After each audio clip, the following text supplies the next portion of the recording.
New York, London, Shanghai, Paris.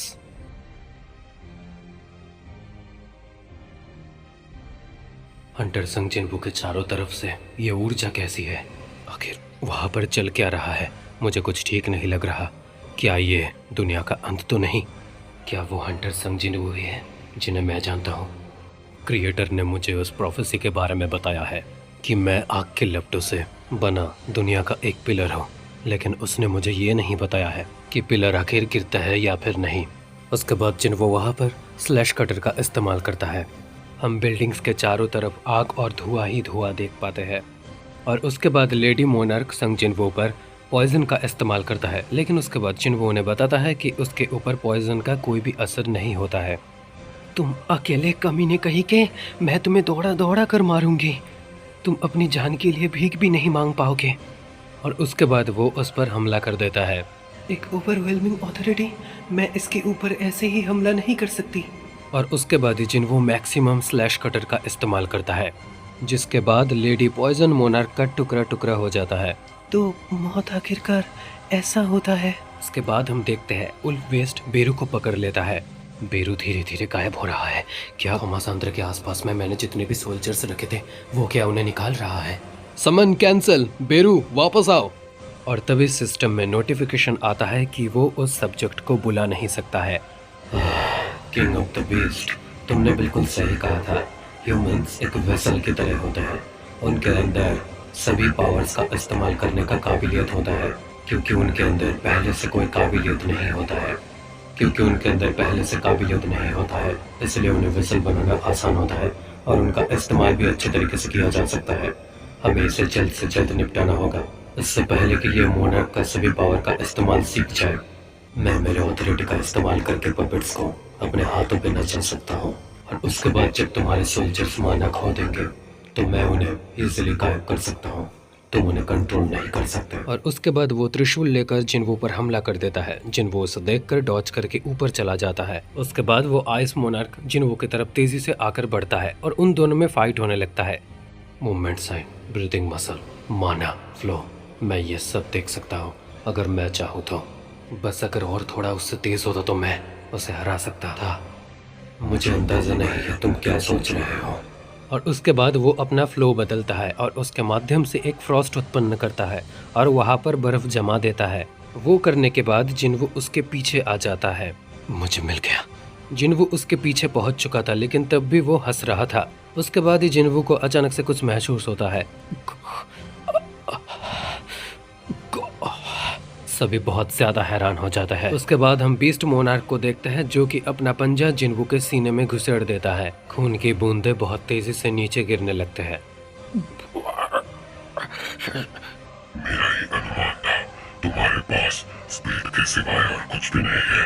तुम इससे काफी ज्यादा कॉन्फिडेंस थे।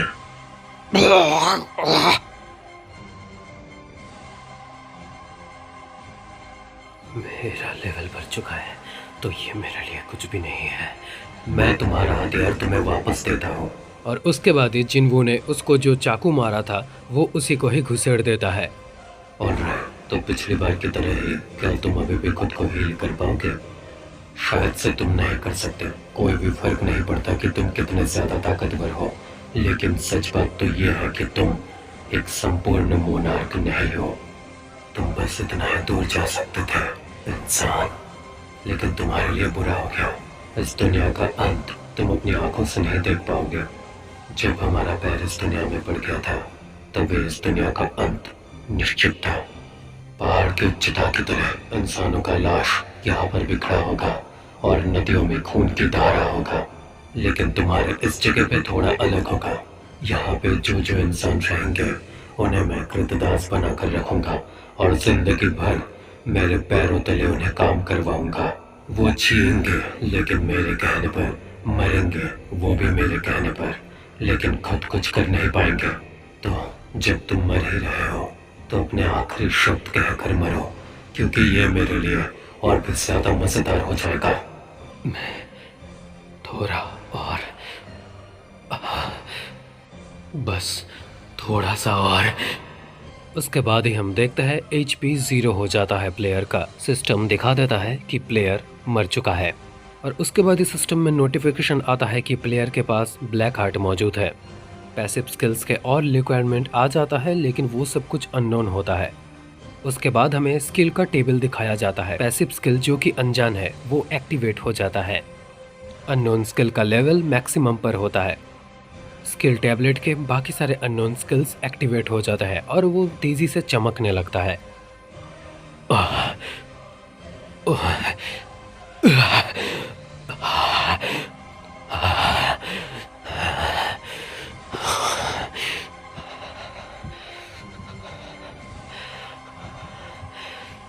तो आखिर ये एक सपना था क्या?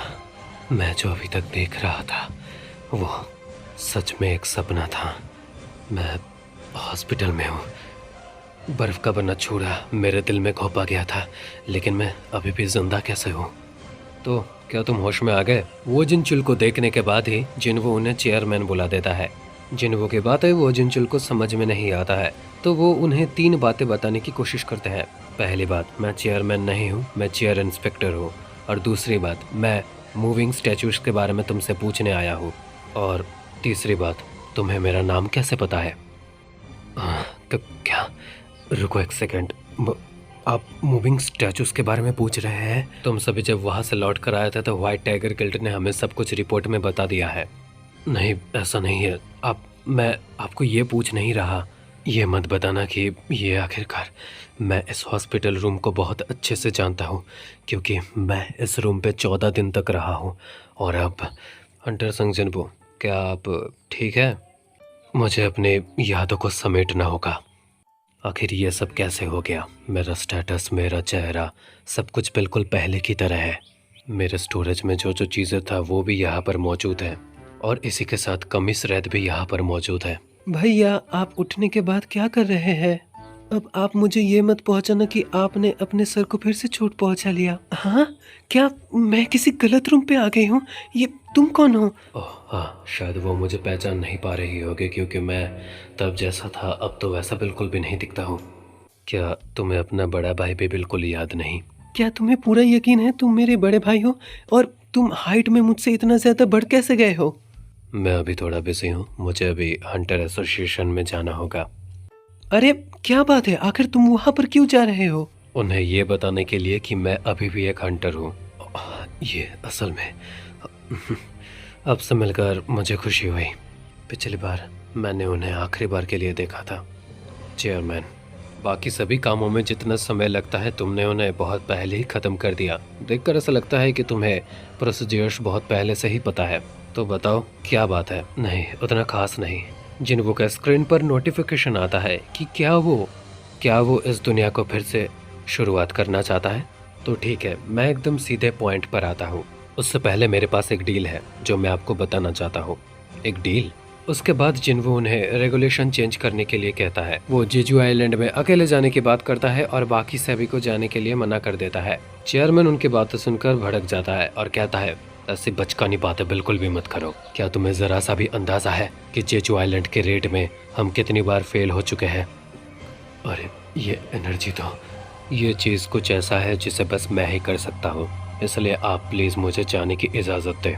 मैं आपसे वादा करता हूँ जेजू आइलैंड में जितने भी सारे एंड्स हैं मैं उन सभी को ख़त्म कर दूंगा। इस लड़के के अंदर एक नेशनल लेवल हंटर की पावर मौजूद है। आखिर ये कैसे हो सकता है? अचानक से ऐसा चीज़ कैसे हो सकता है? ये नामुमकिन है। उसके बाद एक चीज़ें रिपीट होता जाता है और स्क्रीन पर नोटिफिकेशन भी आने लगता है कि वो क्या इस दुनिया को फिर से शुरुआत करना चाहता है या फिर नहीं। उसके ग्रुप का वो लड़ाई, और उसके बाद फिर से वो स्क्रीन पर नोटिफिकेशन, मेंबर्स का रिटायर हो जाना, और बार बार स्क्रीन पर लगातार वही एक ही मैसेज आना। जिनवो का उस गेट के अंदर जाना, भालू को मारना, आई सेल्फ को मारना, और उसके बाद सीजन 2 के एपिसोड 6 में हमने जो मॉन्स्टर्स को देखे थे उन सभी को मारना। एपिसोड 9 में जिनवो की माँ को जिंदा करना, वो भी इटर्नल स्लीप से। सब कुछ एक बार फिर से दोहराया जाता है। ड्रैगन को अपने शैडो में शामिल करना, और उसके बाद जिनवो थक जाता है। हाँ, आखिर तुम ये सब बंद क्यों नहीं करते? मैं जानता हूँ कि ये एक भ्रम है, तो ये सब चीज़ें मेरे सामने लाना बंद कर दो और मेरे सामने आ जाओ। आखिर तुम मुझे ऊपर से और कितनी देर तक देखते रहोगे? जिनवो यादों के पानी के ऊपर अपेक्षा करते रहता है। जिन्वो के स्क्रीन के नोटिफिकेशन पर ढेरों ढेरों करीब 200 से भी ज़्यादा मैसेजेस आने लगते हैं। लेकिन जिन्वो उन सब चीज़ों को नेग्लेक्ट करके बस ये पूछता है, कौन हो तुम? क्या तुम मौत के देवता हो? हम एक अनजान शख्स को देखते हैं जो कि चलकर वहाँ पर आ रहा था। हम उसके पूरे चेहरे और लहजे को देखते हैं। उसके बाद हम पता चल जाता है कि वो शैडो मोनार्क है। ये दुनिया तुम्हारे लिए एक प्यारे सपने की तरह है। क्या तुम मुझे ये बताना चाहते हो कि तुमने ये दुनिया जो बनाई है, मैं इस भ्रम में ही जीता रहूं? नहीं, मैंने ये दुनिया नहीं बनाया है। इस दुनिया को बनाने का जिम्मेदारी तुम्हारे ऊपर था। मैंने ये दुनिया बनाया? ये दुनिया तुमने बनाया है क्योंकि तुमने बहुत सारी गलतियाँ की है और गलतियों को दोहराना और उसके बाद तुमने उन्हें सुधारा भी है, लेकिन उसका पछतावा तुम्हारे दिल में हमेशा था और इसीलिए ये दुनिया बना है। तुम्हारी और मेरी ताकत से ही ये बना है। आसान शब्दों में बताओ तो ये हमारा इलाका है। इसे इटर्नल रेस्ट कहा जाता है। मौत। मैं तुम्हें बहुत पहले से ही देख रही थी और तुमसे बातें करने की भी कोशिश कर रही थी। तुम हमेशा किसी के मौत के बहुत ज़्यादा करीब रहते हो। मेरे पास सब कुछ है। तुमने कितना झेला है, कितना पाया है और कितना है। मैं ही वो मौत हूँ और मैं ही इटर्नल रेस्ट हूँ। मैं ही इस जगह का निर्माता हूँ। असल में मैं तुम ही हो। तुम जो हो वो मैं हूँ और मेरे इलाके में तुम कुछ भी कर सकते हो। तुम मेरे सर्वेंट्स को अपना बना सकते हो और उसके बाद मेरे ताकत को अपना बना सकते हो। बस तुम ये अपने इलाके में ही कर सकते हो। दुनिया को बनाना और तबाह करना, यही अपना ताकत है। तुम ये कह रहे हो कि तुमने और मैंने एक ही पावर हासिल की है? मैं तुमसे मिलने के लिए बहुत बेसब्री से इंतज़ार कर रही थी। मैंने बहुत लंबा वक्त गुजारा है तुम्हारे बिना। मैं ही हूँ शैडो मोनार्क। मैं ही हूँ वो मौत का देवता जो मौत को कंट्रोल करता है और ये ताकत उस काले अंधेरे की है जो मौत के शब्द से उठता है। आखिर तुमने मुझे ही क्यों चुना है? मैं तुम्हें दिखा सकता हूँ हमारी जो शुरुआत और हमारा जो आखिरी अंत है और तुम्हारी शुरुआत भी। हम जिन्वो को देखते हैं, वो पूरी तरीके से बर्फ बन चुका था, लेकिन वो अपने सबकॉन्शियस माइंड में ही वो सभी बातें सोच रहा था क्योंकि उसके अंदर ही शैडो मोनार्क मौजूद है। वो सच में मर गया है ना? हंटर संग जिन्वो का ऑरा अचानक से गायब हो गया है। क्या हो रहा है वहाँ पर? ये नहीं हो सकता। अब हमें बचाने वाला कोई भी नहीं है। नहीं, मुझे उस इंसान की बातों को बहुत पहले ही सुन लेना चाहिए था। शायद हम उसे हरा सकते हैं। नहीं, हम उसे ज़रूर हराएंगे, लेकिन सभी नेशनल हंटर्स भी हार चुके हैं, तो इस वक्त हम इसे कैसे कर पाएंगे? सभी आग जलाने के लिए तैयार हो जाओ, हमें एक साथ फायर करना होगा। वो उस आइस मोनार्क पर शूट करने के लिए तैयार हो जाता है, लेकिन उस आइस मोनार्क को अचानक से कुछ महसूस होता है। सभी को एक भयानक ताकत का एहसास होता है। ये कैसे संभव हो सकता है? अरे नहीं, मुझे अब ये मत बताना कि नहीं नहीं नहीं, हम ये होने नहीं दे सकते हैं। हम सचमुच के किंग को जगा नहीं सकते हैं। फिर किंग अगर मर जाता है तो शैडो मोनार्क सच में यहाँ पर आ जाएगा। वो दोनों एक साथ जिन्वो पर हमला करने के लिए आगे बढ़ते हैं। वो दोनों हमला करने के लिए जिन्वो के बहुत ज़्यादा करीब पहुंच ही जाता है कि तभी वहाँ पर और एक बंदा आ जाता है और वो उस बीस्ट किंग पर हमला करके उस पर स्क्रैचेस कर देता है। हम देखते हैं वो उसकी एक आंख पर भी हमला कर देता है। अभी से इस जगह से इस बच्चे को कोई भी छू नहीं पाएगा। हमें एक भयानक सा ऑरा महसूस होता है।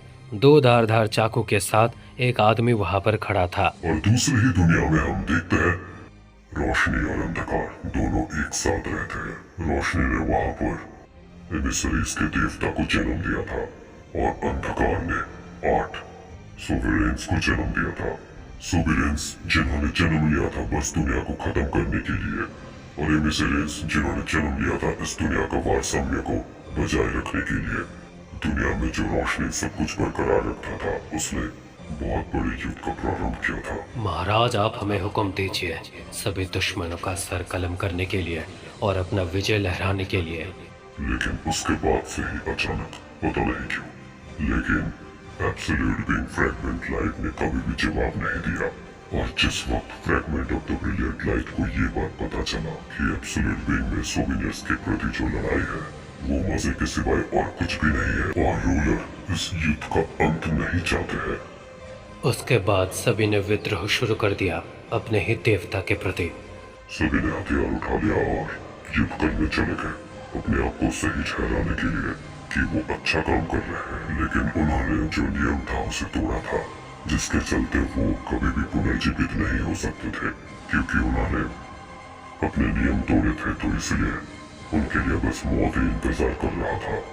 जब तक एब्सोल्यूट बीइंग जिंदा थे तब तक वो लड़ाई कभी भी खत्म नहीं हो सकता था। और उसके बाद उन्होंने उस लड़ाई को शुरू किया जिसका कोई मतलब भी नहीं था। रिबिलियन का शुरुआत तो अभी हुआ था। पास्ट में वहां पर जो खड़ा है वो मैं हूँ। मैं सोल एमिसरी का गॉड था, जो कि रिबिलियन ऑफ द एमिसर्स के प्रति खड़ा हुआ था युद्ध के लिए। लेकिन मेरे पास जो सैनिक मौजूद था वो एमिसर्स के सामने बिल्कुल भी टिक नहीं पाए थे। और उस वक्त मुझे बस ये लगा था कि बस अब सब कुछ खत्म हो ही गया। लेकिन जब भी मैंने डार्कनेस के प्रति अपने आंखों को खोला उसके बाद ही मैंने महसूस किया कि मेरे अंदर एब्सोल्यूट बीइंग मौजूद है, और वो बहुत परिमाण में मुझे ताकत देता है। और उसके बाद ही राइस, उसके बाद मैंने अपना नया आर्मी खड़ा किया।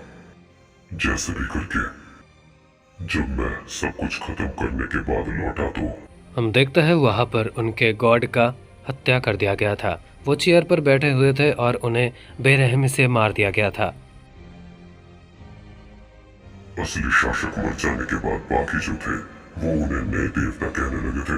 देवता की तरह असली ताकत हासिल करने के लिए वो सोविलियंस का शिकार करने लगे थे, जिसके बाद जायंट्स के राजा और लेकिया सब कुछ को सभी को पकड़ लिया गया था। और उसके बाद दोनों तरफ में जो पावर का बैलेंस था वो खत्म हो चुका था। और उसके बाद जब यह एहसास हुआ तो सोविलियंस से मैं उनके पास पहुंच गया और जैसे तैसे करके वहां पर एक आर्मी खड़ा किया। हम कुछ सिपाही ही थे जो रूलर्स के विरुद्ध लड़ाई करने वाले थे। उसके बाद मैंने जो लड़ाई शुरू किया वो दिल की लड़ाई था। मैं तब फ्रैगमेंट लाइट का ब्रिलियंट वॉरियर नहीं था, मैं तब बन चुका था शैडो मोनार्क। वो सभी मेरे सिपाही थे जो लड़ाई में मौजूद थे। और उसके बाद जब मेरा कम्बाइंड फोर्स बर्सर्क ड्रैगन्स के सामने था, मोनार्क्स के 7 रूलर्स मुझे डराने के लिए आए थे। 2 मोनार्क्स थे जो मेरे पीठ पीछे ही कम्बाइंड फोर्सेस बना रहे थे। उन्होंने जिन्होंने मेरे साथ धोखा किया था मैंने उन्हें नहीं छोड़ा था। उनमें से मैंने एक को मार दिया था, लेकिन वहां से बीस्ट मोनार्क भाग गया था उनके सिपाहियों को अकेला छोड़कर। अभी हम सभी को रुक जाना चाहिए। हमें लड़ाई करने के लिए अब भी कोई वजह नहीं बचा है। उसके बाद उन्होंने मेरे प्रति सम्मान दिखाया था। और उसके बाद उनमें बहुत लंबी बातें चलने लगता है, जिसके चलते उन्होंने कहा था कि वो उनके मास्टर है, वो उन पर जो विद्रोह कर रहे थे उनका उन्हें साथ देना चाहिए। जिसे सुनने के बाद शैडो मोनर काफ़ी ज़्यादा गुस्सा हो गया था और वो उन्हें बता रहा था कि इसके बदले उसे मार देने के लिए। आखिर तक कुछ भी अंततः नहीं हुआ। शैडो मोनर कोई भी सॉल्यूशन निकाल नहीं पाया था। वो बहुत ही ज़्यादा परेशान हो चुका था। वो ये सब चीज़ें जिन्वू को धीरे धीरे करके एक एक करके बताने लगा था। जिन्वू को वो धीरे धीरे करके दुनिया का पास्ट रिकॉर्ड्स दिखाने लगा था। जिन्वू को वो धीरे धीरे डिस्ट्रक्शन का सही मतलब समझाने लगा था। असल में सभी रूलर्स बहुत ही ज्यादा गुस्सा हो गए थे, क्योंकि चाउस की आर्मी बाकी दुनिया में जाकर वहां पर विद्रोह और ध्वंस फैला रहे थे। और इस चीज के लिए उन्होंने रीइंकार्नेशन का इस्तेमाल किया उन सब चीजों को ठीक करने के लिए।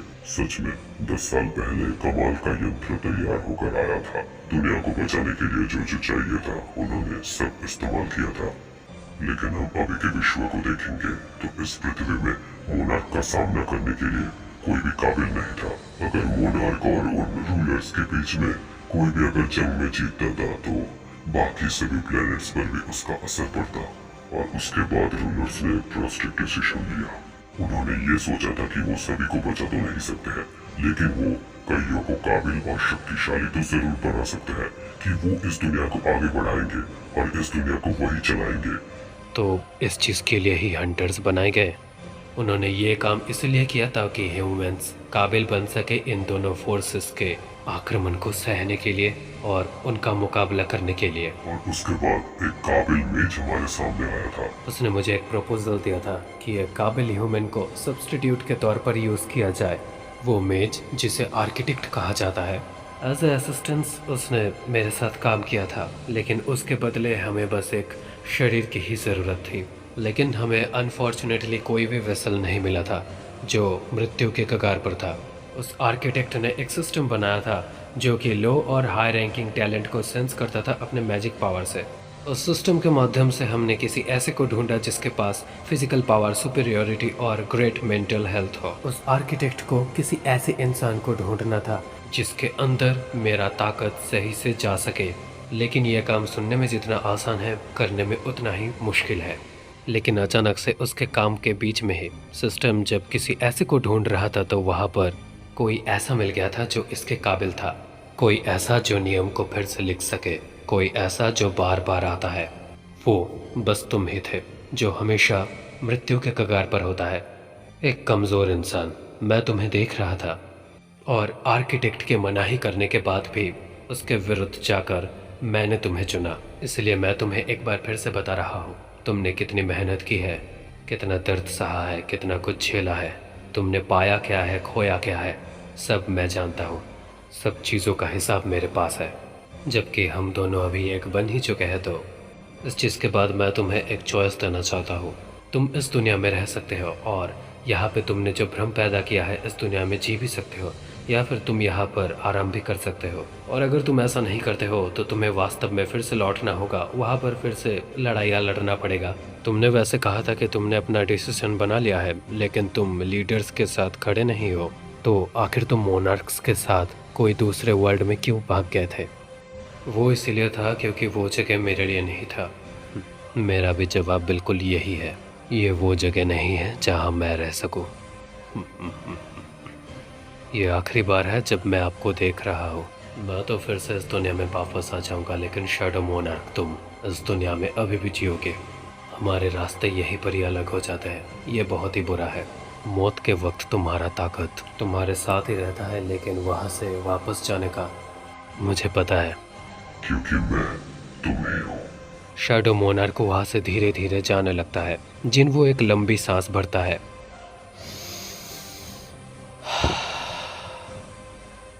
राइस।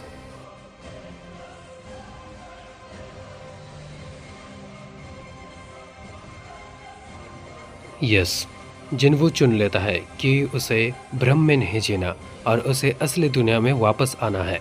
वहाँ से चमकदार रोशनी निकलने लगता है। रोशनी का इतना ज्यादा तेजी और प्रभाव देखकर वो मॉन्स्टर समझ जाता है कि ये क्या है। Fragment of the brilliant light. उस इंसान का मौत निश्चित है जिसे तुम बचाने की कोशिश कर रहे हो। तुम तबाही को न्योता दे रहे हो। क्या तुम सच में चाहते हो कि इस दुनिया में भी तबाही मच जाए? क्या तुम शैडो मोनार्क को बचाने के लिए सच में अपनी जान को खतरे में डालना चाहते हो? जैसे कि विश्वासघात हमेशा करते हैं, तुम भी बिल्कुल वैसे ही हो। हमारे पास ज्यादा समय नहीं है। अगर हम देखते हैं आइस एल्फ मोनार्क भी तैयार हो जाता है लड़ाई के लिए, और उसके बाद वहाँ पर भी हम उस खड़े आदमी को भी देखते हैं, वो भी लड़ाई के लिए तैयार हो जाता है। ये कमीना, ये मेरी हर चाल को समझ सकता है और पढ़ सकता है, और उसके मुताबिक ये मुझ पर हमला कर रहा है। ये ऐसे योद्धा की तरह लड़ाइयाँ लड़ रहा है जैसे मानो इसने कई लड़ाइयाँ लड़ी हो। फ्रॉस्ट मोनार्क के अटैक को ये बस ऐसे ही निगलेक्ट कैसे कर सकता है? और सभी अटैक्स को एक ही पल में डॉच करना, ये तो नामुमकिन है।